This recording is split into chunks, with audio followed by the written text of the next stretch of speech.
પાટણના ઐતિહાસિક કાલિકા મંદિરમાં 902 વર્ષ બાદ ભક્તોને દિવ્ય દર્શનનો અનોખો અવસર પ્રાપ્ત થયો છે. તો ઈસવીસન 1123માં સિદ્ધરાજ જયરાજસિંહે બંધાવેલા આ મંદિરમાં નગરદેવી શ્રી કાલિકા માતાનું સૌમ્ય સ્વરૂપ શ્રી ભદ્રકાળી માતાજી બિરાજમાન છે. મંદિરના પૂજારીના જણાવ્યા અનુસાર આજરોજ રવિવારે સવાર 7 થી રાત્રે 10 વાગ્યા સુધી ભક્તોને માતાજીના 18 હાથના અપૂર્વ દર્શનનો લાભ મળી રહ્યો છે.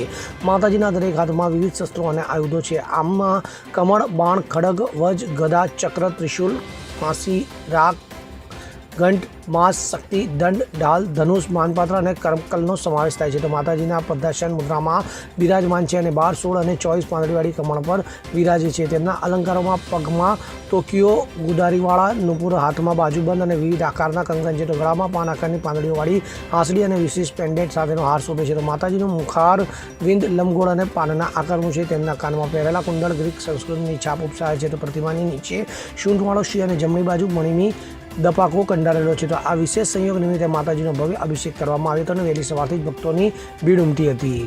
Bureau report, CN24 news. હવે જુઓ દેશ દુનિયાની તમામ ખબરો તમારી આંગળીના ટેરવે.